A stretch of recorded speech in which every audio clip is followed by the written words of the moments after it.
우리는 지금 매우 빠르게 변화하는 시대를 살아가고 있습니다.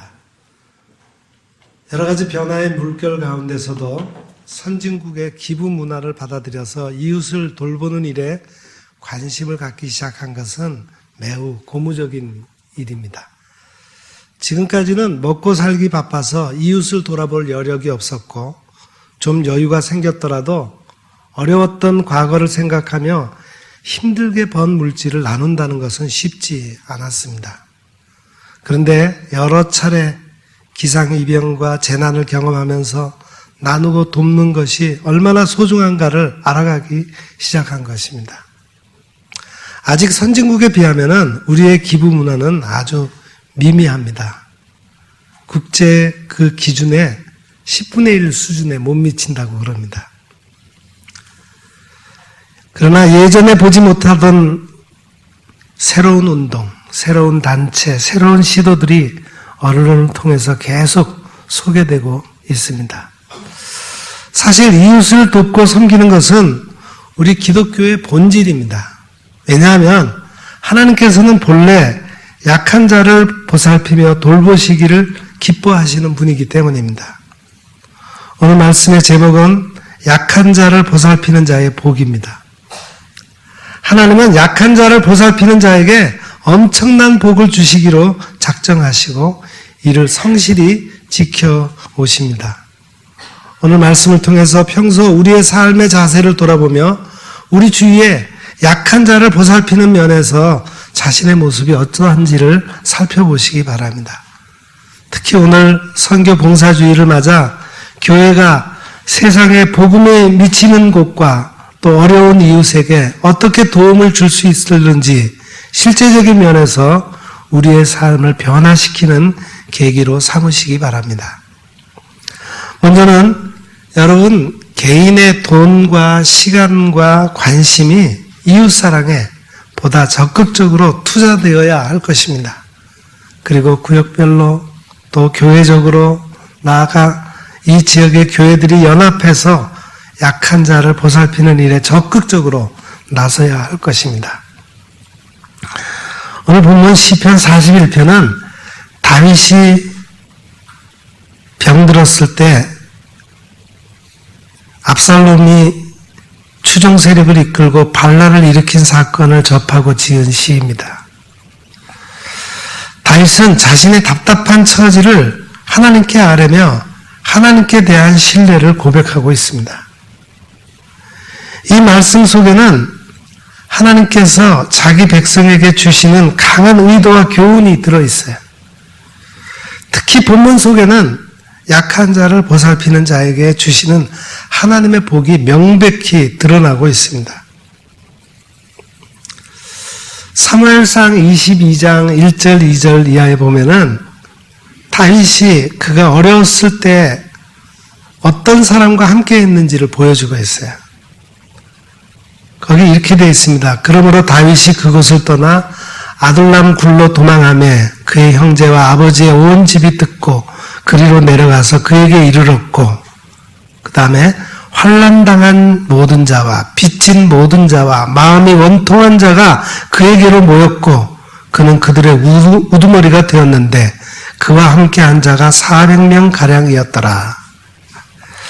다윗이 사울을 피해서 이스라엘을 떠나 이방 땅에 유리방황하고 있는 때에 그의 주변에 환난당한 자, 빚진 자, 마음이 원통한 자들이 약 400명이나 몰려왔어요.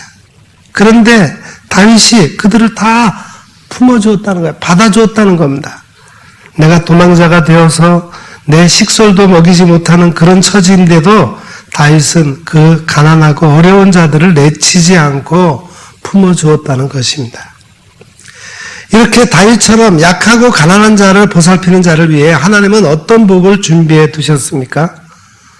사회적인 약자를 위해 헌신하며 희생하는 자에게 하나님은 어떤 복을 내리십니까?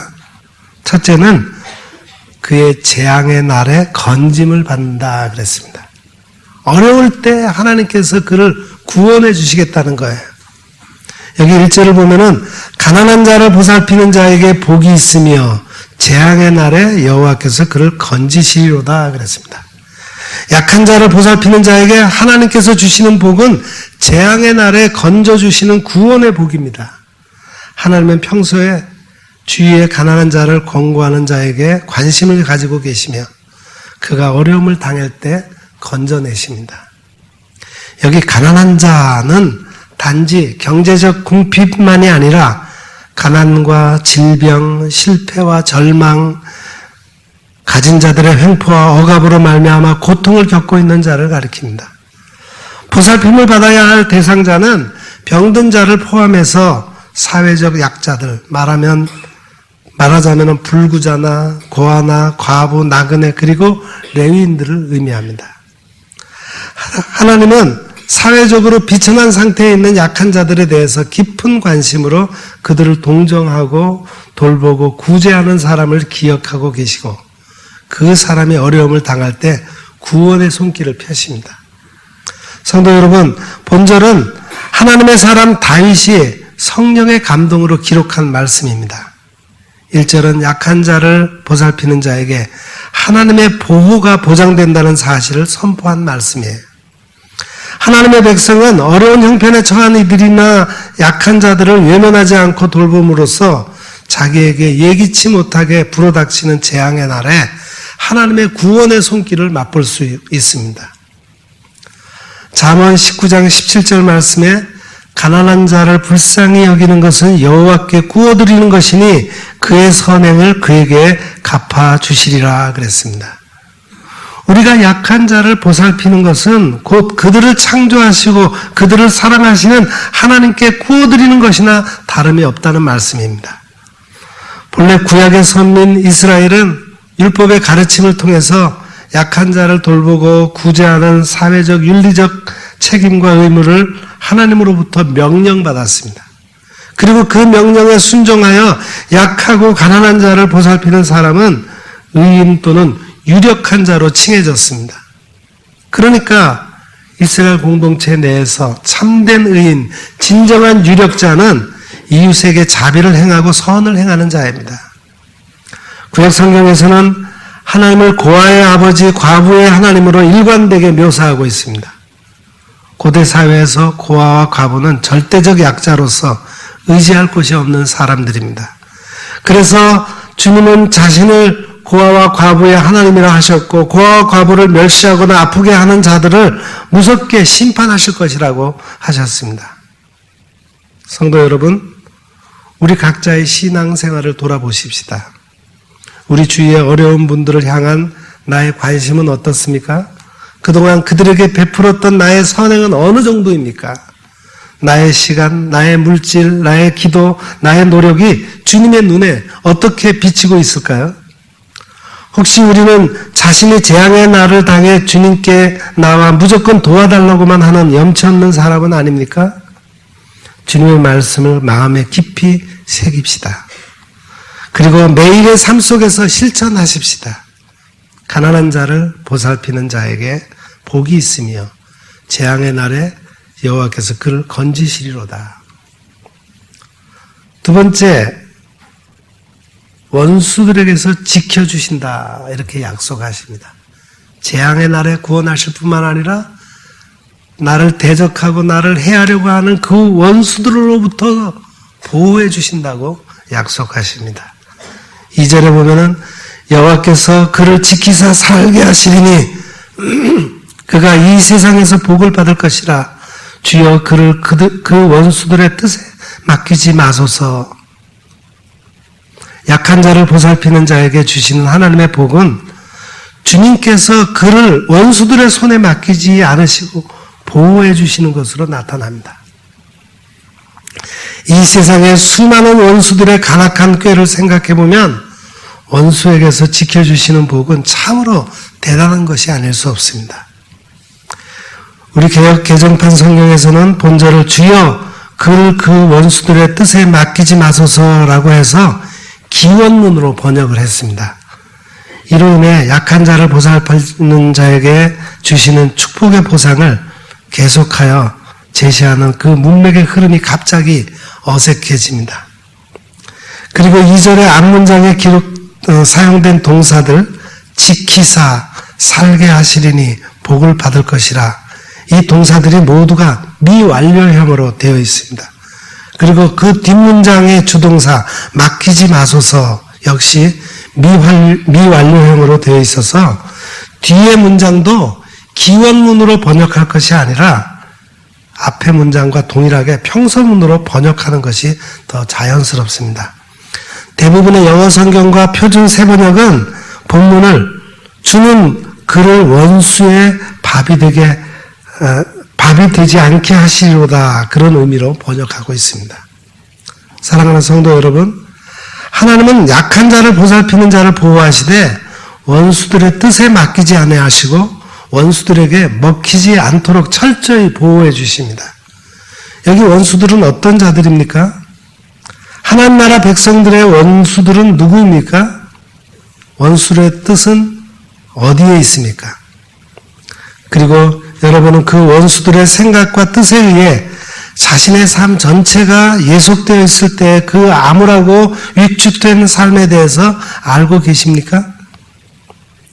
이런 삶은 앞문장에 살게 하시리니에 해당되는 동사 하야, 즉 하나님의 축복을 받아 살아가는 활력 넘치는 의인의 삶과는 아주 다른 삶입니다. 사회적 약자를 돌보시는 하나님께서는 이처럼 약한 자를 보살피는 자를 복주셔서 세상의 모든 위험으로부터 보호해 주시고 완전 무결한 삶을 영위하도록 해 주실 것입니다. 여러분, 본 시편을 기록한 다윗은 당시에 수많은 원수들에게 어려움을 당하고 있었습니다. 그런데도 그가 위축되지 않는 것은 하나님의 자비와 긍휼을 믿었기 때문이에요. 여기 5절에 보면은 나의 원수가 내게 대하여 악담하기를 그가 어느 때나 죽고 그의 이름이 언제나 없어질까 하며, 다윗의 원수들은 그가 어느 때나 죽고 그의 이름이 언제나 없어질까 하며 악담을 그치지 않았어요. 오늘도 예수 믿는 성도의 원수들은 이처럼 성도의 파멸을 도모하고 고대하고 있습니다. 6절을 보면은 나를 보러 와서는 거짓을 말하고 그 중심에 악을 쌓았다가 나아가서는 이를 널리 선포하며, 다윗은 이제 원수들로부터 단수인 원수로 바꾸어서 말합니다. 원수들 중 한 사람이 자신의 병상을 찾아와서 빈말로 위로하는 척하다가 나가서는 다윗에게 대하여 거짓을 널리 퍼뜨렸습니다. 이 말을 들은 원수들의 반응이 어떠했습니까? 7절 보면은 나를 미워하는 자가 다 하나같이 내게 대하여 수군거리고 나를 해하려고 꾀하며, 8절 이르기를 악한 병이 그에게 들었으니 이제 그가 눕고 다시 일어나지 못하리라 하오며, 다윗의 원수들은 어려움에 처한 다윗을 사정없이 공격하며 괴롭혔습니다. 그뿐입니까? 그가 처한 빈약한 상황 가운데에서 그를 도와야 할 친구까지도 배반하며 그 악행에 가담했습니다. 9절에 보면은 내가 신뢰하여 내 떡을 나누어 먹던 나의 가까운 친구도 나를 대적하여 그의 발꿈치를 들었나이다. 그 친구는 한 식탁에서 떡을 나누어 먹었던 허물없는 사이에 가까운 친구였는데 자신을 향해 배반의 칼을 들었습니다. 이것은 참으로 헤아리기 어려울 만큼 큰 고통을 다윗에게 안겨주었음이 분명합니다. 그때로부터 1000년이 지난 후 다윗의 후손으로 오신 예수님도 제자 가룟 유다의 배반을 예언하면서 내 떡을 먹는 자가 내게 발꿈치를 들었다 한 성경을 응하게 하려는 것이니라 이렇게 말씀하셨습니다. 이것은 이 다윗의 시를 염두에 둔 말씀입니다. 여러분, 우리는 본문에서 하나님과 성도의 원수인 마귀의 실체를 볼 수 있어야 합니다. 하나님과 하나님의 나라의 백성의 궁극적인 원수는 눈에 보이는 어떤 특정한 악인이 아닙니다. 오히려 그 악인은 원수 마귀가 사용하는 도구에 불과합니다. 하나님과 성도의 진짜 원수는 비록 바로 사탄 곧 마귀입니다. 그래서 사도 바울은 에베소서 6장 12절에서 우리의 씨름은 혈과 육을 상대하는 것이 아니요 통치자들과 권세들과 이 어두움의 세상 주관자들과 하늘에 있는 악의 영들을 상대함이라 이렇게 선언하고 있습니다. 오늘 본문은 하나님께서 약한 자를 보살피는 자를 원수의 손에서 보호해 주신다는 약속을 하고 있습니다. 하나님이 함께 하시는 자에 대해서는 아무리 많은 대적이라도 이기지 못합니다. 11절을 보세요. 내 원수가 나를 이기지 못하오니 주께서 나를 기뻐하시는 줄을 내가 알았나이다. 다윗은 하나님이 베푸실 구원과 승리를 확신하며 자신을 향한 하나님의 사랑을 고백하고 있습니다. 이것이 바로 성도가 주님께 대해 가져야 할 믿음의 자세인 것입니다. 미국의 16대 대통령으로 미국인들이 가장 존경하는 인물로 변함없이 손꼽히는 에이브러함 링컨은 분명 하나님의 복을 받은 사람입니다. 젊은 시절 링컨이 변호사가 되고 나서 먼저 한 일은 돈 때문에 소송 못하고 있는 억울한 사람을 위해서 무료로 변론해 주는 것이었어요. 소송 첫날 그는 10대 시절 맹세했던 하나님과의 약속을 지킬 수 있어서 기쁩니다 라고 말했습니다. 그는 평생 이런 자세로 이웃을 위해 봉사한 사람입니다. 하나님은 수많은 정적들의 공격 앞에서도 링컨을 지켜주셨습니다. 성도 여러분이 바로 억압당하고 소외된 자들의 축복의 통로가 되기를 간절히 기원합니다. 사랑하는 성도 여러분, 우리 주위에 누가 힘들고 누가 아픈가를 돌아보시기 바랍니다. 약한 자들을 보살피며 억울한 자들에게 도움을 베푸는 것이야말로 영원한 투자이며 나의 억울함을 해결받는 지름길입니다. 우리를 향해 악의 화살을 쏘아오는 마귀의 세력이 아무리 크다 하더라도 주님은 능히 우리를 어둠의 세력으로부터 보호해 주십니다. 마지막으로는 약한 사람을 돌보는 자들에게 우리 주님은 병을 고쳐주신다 그렇게 약속하십니다. 치유를 약속하십니다. 여기 3절에 여호와께서 그를 병상에서 붙드시고 그가 누워있을 때마다 그의 병을 고쳐주시나이다 그랬어요. 약한 자를 보살피는 자에게 주시는 하나님의 복은 놀랍게도 치유의 복으로 나타납니다. 여기 붙드시고는 원기를 회복시켜 주신다는 뜻이고 누워있을 때마다는 어떤 질병으로 인하여 누워있는 상태뿐만 아니라 질병으로 인하여 생긴 여러 가지 고통과 슬픔을 안고 누워있는 상태까지도 포괄하는 그런 표현입니다. 무슨 말씀입니까? 우리 하나님은 약자를 보살피는 의인을 도우시되 그가 혹 병들고 지쳐서 병상에 누워있을 때마다 친히 찾아오셔서 원기를 회복시켜 주시고 병을 완전히 고쳐주신다는 말씀입니다. 사랑하는 성도 여러분, 참으로 놀라운 말씀이고 힘이 되는 말씀이에요.